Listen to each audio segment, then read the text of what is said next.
towards the door and saw Sir Daniel Davidson, who made straight for him. "Ah," he said as he shook hands. "I might have guessed I should find you here. Doing the fashionable thing for the unfashionable reason.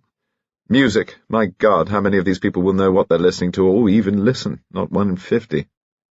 There goes that fellow Withers, whose aesthetic appreciation is less than that of a monkey on a barrel organ. What's the matter?" "Sorry, I was looking at Evelyn Carados. She looks damn seedy," said Lord Robert. Davidson followed his glance. "Yes, she's overdoing it." He made an impatient gesture. "They all overdo it, these mothers, and the girls overdo it, and the husbands get rattled, and the young men neglect their work, and then there are half a dozen smart weddings and as many nervous breakdowns. And there's your London season. What is it all about? Same people meeting each other over and over again at great expense to the accompaniment of loud noises of jazz bands. For what?" "Damned if I know," said Lord Robert cheerfully. "Who's that fellow came in behind Withers with the extraordinary hands? I seem to know him." "It's the catering fellow, Dimitri. He's having his 3 guineas worth of bark with the haute monde, and I wager you anything you like that he's got more appreciation in his extraordinary little finger. You are observant, it is an odd hand. The little finger's the same length as the third. Most of them have in the whole of their pampered carcasses. How do you do, Mrs. Halkett Hackett?"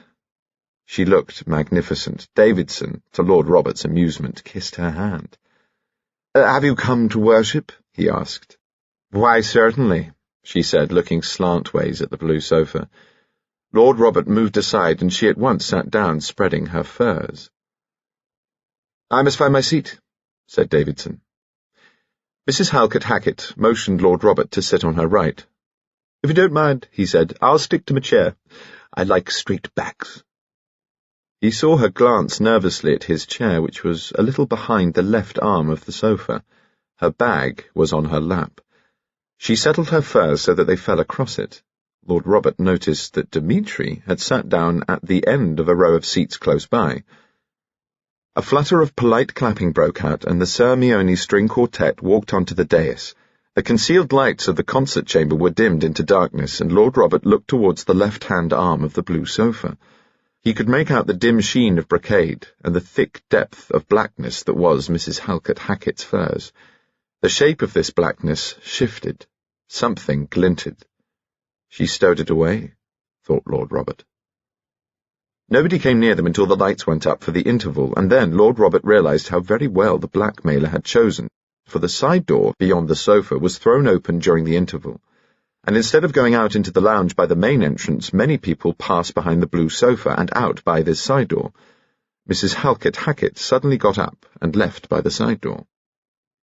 Lord Robert rested his head on his hand in a neat imitation of an elderly gentleman dropping off to sleep. The lights were lowered again. The stragglers, with mumbled apologies, came back. Someone advanced from behind Lord Robert and stood beside the sofa. It was a man. He seemed to lean forward a little, as though he searched the darkness for something. Lord Robert emitted the most delicate hint of a snore. Through the cracks of his fat fingers he watched the left arm of the sofa.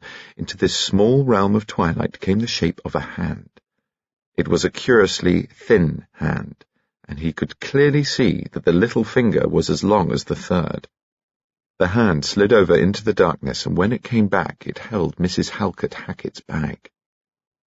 As if in ironic appreciation, the music on the dais swept up a sharp crescendo into a triumphant blare. Mrs. Halkett Hackett returned from powdering her nose. The ball given by Lady Carados for her daughter was an unqualified success. That is to say that from 10:30, when Sir Herbert and Lady Carados took up their stand at the head of the double staircase and shook hands with the first guests, until 3:30 the next morning when the band played the national anthem, there was not a moment when it was not difficult for a young man to find the debutantes with whom he wished to dance, and easy for him to avoid those by whom he was not attracted. Champagne flowed not only in the supper-room but also at the buffet. In spite of the undoubted fact that debutantes did not drink, Dimitri's men opened 200 bottles of Heidsieck 28 that night. By midnight, Lady Carados, leaving her post at the stairhead, came into the ballroom looking very beautiful and made her way towards the far end where most of the chaperones were assembled. On her way, she passed her daughter dancing with Donald Potter. She wondered suddenly if women ever fainted from worry alone, and as she smiled and bowed her way along the ballroom, she saw herself suddenly crumpling down among the dancers. Her fingers tightened on her bag. £500. "Evelyn!" cried Lady Allen. "Come and sit down, my dear, in all your triumph. My granddaughter's just told me this is the very pinnacle of all balls. Everybody's saying so." "I'm so thankful. One never knows." "Of course one doesn't. Last Tuesday at the Gainscotts, by 1 o'clock, there were only the 3 Gainscott girls, a few desperate couples who hadn't had the heart to escape, and my Sarah and her partner, whom I had kept there by sheer terrorism. Here comes Bunchy Gospel. Why, that isn't Agatha Troy with him." "The painter?" "Yes, Bridgie knows her. She did a sketch portrait of my son Roderick. It's amazingly good." Lord Robert, looking rather like Mr. Pickwick, came beaming towards them with Troy at his side. Lady Allen held out her hand and drew Troy down to a stool beside her.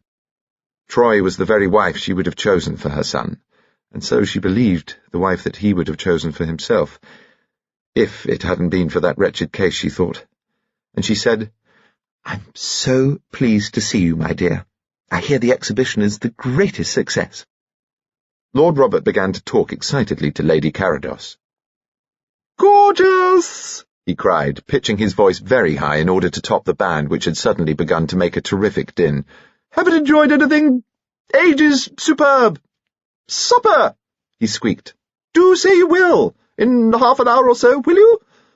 She smiled and nodded.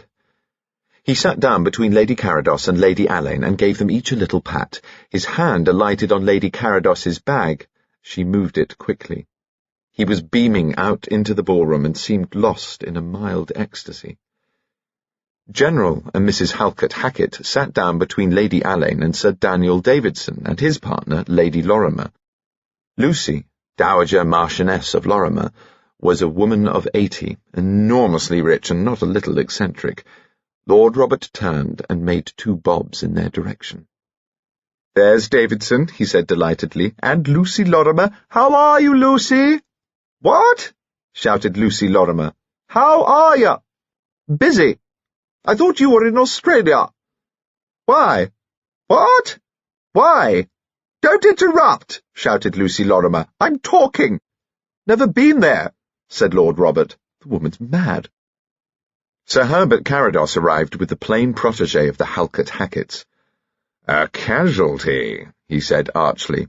"Mrs. Halkett Hackett, I'm afraid this young lady no sooner began to dance with me than she developed toothache. Frightfully bad luck for both of us." The General stood up. "Better at home," he said. "What? Brandy and olive cloves. Will you excuse us?" He addressed his wife. "I'll take her home. You stay on. Come back for you." "You need not come back for me, dear," said Mrs. Halkett Hackett. "I shall be quite all right. Stay with Rose." "If I may," squeaked Lord Robert, "I'll give myself the pleasure of driving your wife home, Halkett Hackett." No, began Mrs. Halkett Hackett. Please—" "Well," said the General. "Suits splendidly. What? Say good night. What?" They bowed and shook hands. "Well," said Lucy Lorimer, "I want some supper. Where is Mrs. Halkett Hackett?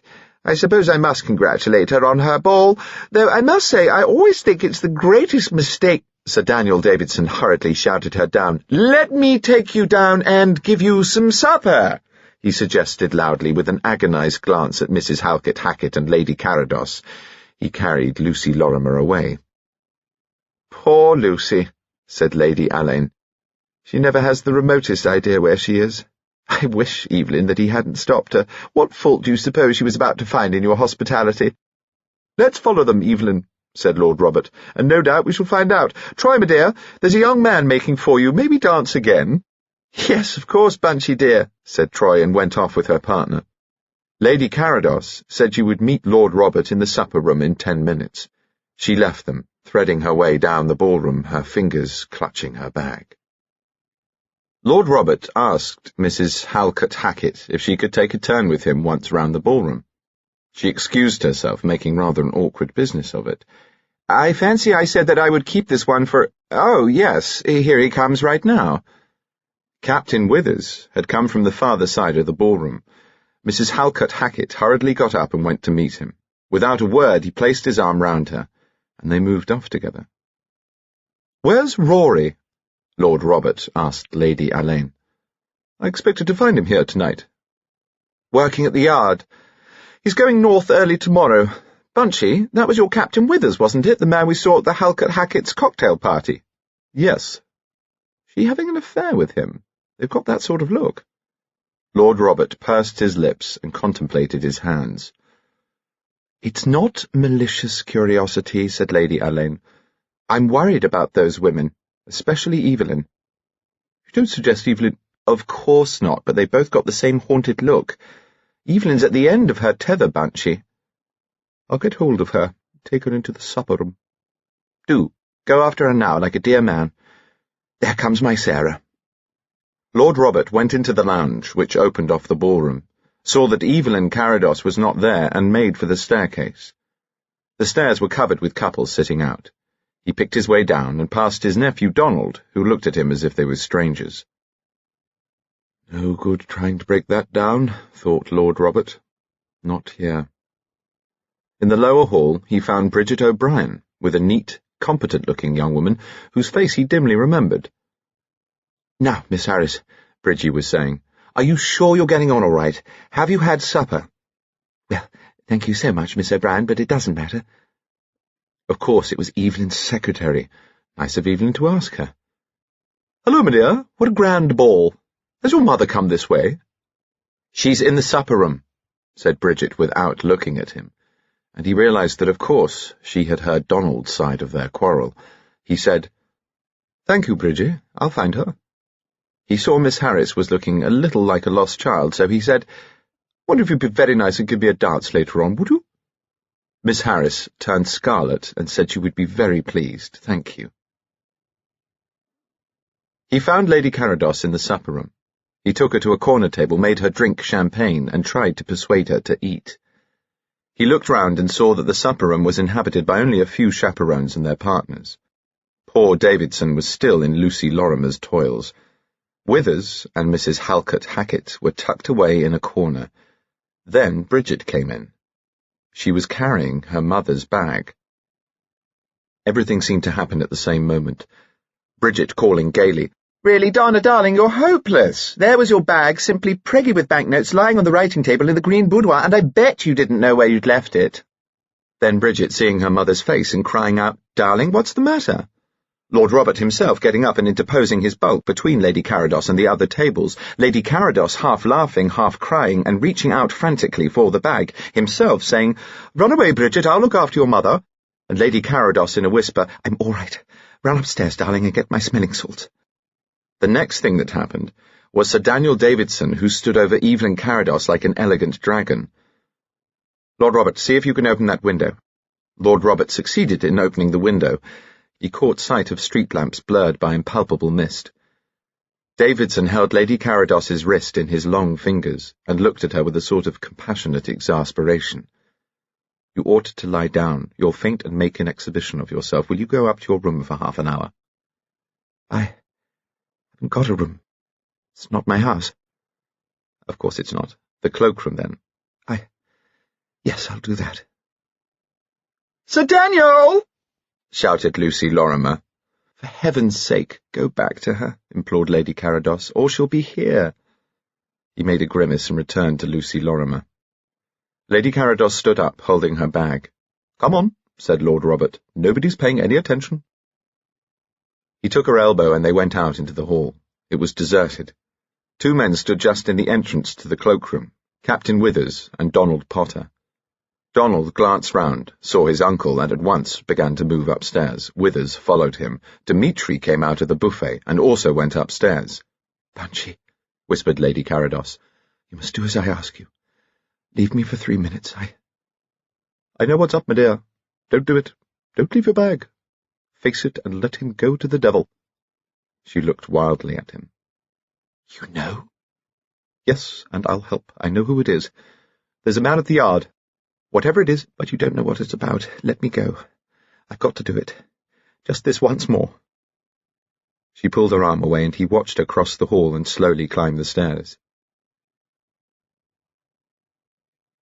Alain closed his file and looked at his watch. 2 minutes to 1. Time for him to pack up and go home. He filled his pipe slowly and fell into a long meditation. Sarah had told him Troy was going to the ball. She was there now, no doubt. The desk telephone rang. Hello? Rory? Bunchy? You said you'd be at it till late. I'm in a room by myself at the Carados' show. Thing is, I think I've got him. It's the Cakes and Ale fella. Good Lord, no names, Bunchy. Of course not. I'll come round to the yard. Upon my soul, it's worse than murder. Might as well mix his damn brews with poison. And he's working with— Hello? Didn't hear you come in. Is someone there? Asked Alain sharply. Yes. Goodbye, said Alain. I'll wait for you. Thank you so much, squeaked the voice. Much obliged. Wouldn't have lost it for anything. Very smart work, officer. See you get the reward. Down in the entrance hall, Lord Robert asked several people if they had seen Mrs. Halkett Hackett. I'm supposed to be taking her home. Dimitri came up to him. Excuse me, my lord. Mrs. Halkett Hackett, she has just left. She asked me if I had seen you, my lord. Lord Robert blinked up at him. For a moment their eyes met. Oh, thank you, said Lord Robert. I'll see if I can find her. Dimitri bowed. Lord Robert walked out into the mist and down the broad steps. He passed a crowd of stragglers who were entering their taxis, walked slowly down the street, was hidden for a moment by a drift of mist, reappeared much further away, walking steadily into nothingness, and was gone. In his room at the yard, Alain woke with a start. The telephone was pealing. He reached out for it, caught sight of his watch, and exclaimed aloud. 4 o'clock. Hello? Mr. Alain, there's a case coming, sir. Taxi with a fare. Says the fare's been murdered and has driven straight here with the body. A uniformed sergeant waited for Alain in the entrance hall. Gentleman's dead, all right. Looks to me as if he'd had a heart attack, but the cabbie insists it was murder and won't say a word till he sees you. They went out to the yard. It was very misty down there near the river. A taxi loomed up vaguely with the overcoated figure of its driver standing by the door as if on guard. Hello, said Alain. What's it all about? Morning, Governor. It was the traditional hoarse voice. He reached out a hand and flung open the door. I disturbed him, he said. Will you switch on the glim? Alain's hand reached out and a dim light came to life in the roof of the taxi. He was motionless and silent for so long that at last the sergeant said loudly, Mr. Alain? The small, fat hands were limp. The feet were turned in pathetically like the feet of a child. The head leant sideways. He stretched out his hand as if to close the lids over the congested eyes. His fingers trembled and he drew his hand away and backed out of the taxi. Shall I get someone else, sir? It's a friend of yours, isn't it? Asked the sergeant. Yes, said Alain. It's a friend of mine. He turned on the taxi driver. Why are you so certain it was murder? God blimey, Governor, ain't I seen with my own eyes how the other bloke gets in with him, and ain't I seen how the other bloke gets out of his lordship's house, dressed up in his lordship's cloak and hat, and squeaks at me as same as his lordship, 63 Jobbers Road, Queen's Gate. You say his lordship was a friend of yours, so he was of mine. I've driven his corpse all the way there, not knowing. I see, said Alain. All right, we must get to work. Case of homicide. Take the name, will you? Lord Robert Gospel. 200 Cheney Walk. Lord Robert Gospel dies in taxi. Society shocked. Foul play suspected. Full story of ball on page 5. Evelyn Carados let the paper fall on the counterpane and stared at her husband. The papers are full of it, she said, woodenly. Good God, my dear Evelyn, of course they are. This is only the 10 o'clock racing edition brought in by a damn pup of a footman with my breakfast. Wait till we see the evening papers. Bridget burst into the room, a paper in her hands. Donna! Oh, Donna! Our funny little Bunchy's dead! Bridget, said her stepfather, please don't be hysterical. The point we have to consider is— Bridget's arm went round her mother's shoulders. But we mind, she said. Can't you see? Donna minds awfully. Of course we mind, darling, but Bart thinks there will be dreadful trouble. Bridget's eyes blazed as she turned on Carados. Do you mean Donald? Do you dare to suggest that Donald would... Bridget! Cried her mother. What are you saying? Bridget looked distractedly from her mother to her stepfather, burst into tears, and ran out of the room. General Halkett Hackett, wearing a dressing gown but few teeth, marched into the bedroom. He carried a sporting edition of the paper. "What?" he shouted indistinctly. "By God!" "I know," said Mrs. Halkett Hackett. "Sad, isn't it?" "Sad? Bloody outrage! What?" His bloodshot eyes goggled at his wife. "He said he'd bring you home." "He didn't do so." "When did you come home?" "I didn't notice. Late." "Alone?" Her face was white, but she looked steadily at him. "Yes," she said. "Don't be a fool." Donald Potter read the headlines over and over again. He was shivering as if he had a rigor. In the next room, somebody yawned horribly. "Wits, come here!" "What's wrong?" Captain Withers, clad in an orange silk dressing gown, appeared in the doorway. "Look here." Captain Withers took the newspaper and began to read. Donald watched him. "Dead," said Donald. "Uncle Bunch. Dead." Withers glanced at him and returned to the paper. Presently he began to whistle through his teeth. Lady Mildred Potter turned upon Alain, a face streaming with tears. "But who could have wanted to hurt Bunchy Roderick? He hadn't an enemy in the world." "He must have had one, Mildred," said Alain. "I'm afraid I shall have to ask you to let me look at Bunchy's papers and so on." "I'm sure," said Lady Mildred, "he would have preferred you to anyone else, Roderick." "I shan't attempt the impertinence of condoling phrases. But I tell you this, Mildred, if it takes me the rest of my life, and if I have to do the killing myself, I'll get this murderer and see him suffer for it." He made a grimace. "Good Lord, what a speech! Bunchy would have laughed at it." It's a curious thing that when one speaks from the heart, it is invariably in the worst of taste. Sir Daniel Davidson sat thinking. The paper said that the police wished to establish the identity of the second fare. Naturally, since he was obviously the murderer. That meant the police would get statements from everyone who left the house about the same time as Lord Robert. The last thing in the world that Sir Daniel wanted was to appear as a principal witness at the inquest. That sort of publicity did a fashionable physician no good. On the other hand, he would look extremely undignified if they found out that he was one of the last to leave and had not come forward to say so. It might even look suspicious. Sir Daniel swore picturesquely in French, reached for his telephone, and dialed. Colombo Dmitri drew the attention of his confidential servant to the headlines. "What a tragedy," he said. "I must have been almost the last person to speak with him. He was a charming personality. It would be a pleasant gesture for us to send flowers. Remind me of it. In the meantime, if you please, no gossip. In respect of malicious tittle-tattle, our firm is in the well-known position of Caesar's wife." His servant's face wore a puzzled expression. "She did not appear in gossip columns," explained Dmitri. Miss Harris finished her cup of tea, but her bread and butter remained untasted.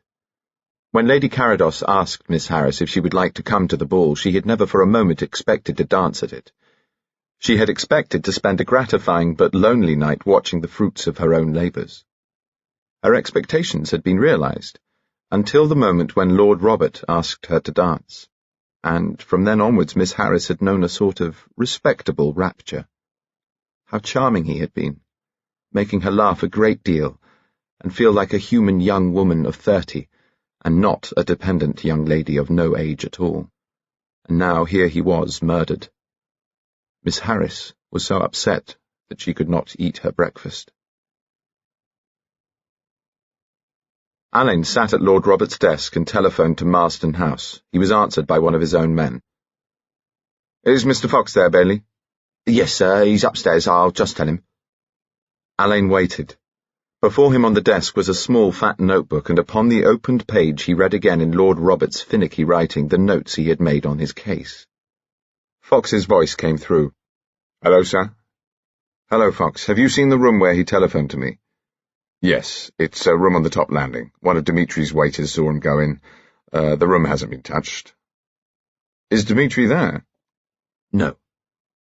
"Get him, Fox. I'll see him at the yard at 12 o'clock. Tell Bailey to go all over the telephone room for Prince. We've got to find out who interrupted that call to me at the yard. And Fox, can you come round here? I'd like a word." Alain hung up the receiver. He looked again at the document he found in Lord Robert's desk. It was his will, a very simple will. After 1 or 2 legacies, he left all his possessions and the life interest on £40,000 to his sister, Lady Mildred Potter, to revert to her son on her death, and the remainder of his estate, £20,000, to that same son, his nephew, Donald Potter. The will was dated January the 1st of that year. His good deed for the new year, thought Alain. "Good morning," said a voice from the doorway. He swung round in his chair and saw Agatha Troy. She was dressed in green and had a little velvet cap on her dark head. "I came to see if there was anything I could do for Mildred. She asked me to see if you had everything you wanted. If you have, I won't interrupt." "Please," said Alain. "Could you not go just for a second?" "What is it?" "Nothing. I mean, I've no excuse for asking you to stay. Unless, if you will forgive me, the excuse of wanting to look at you and listen for a moment to your voice."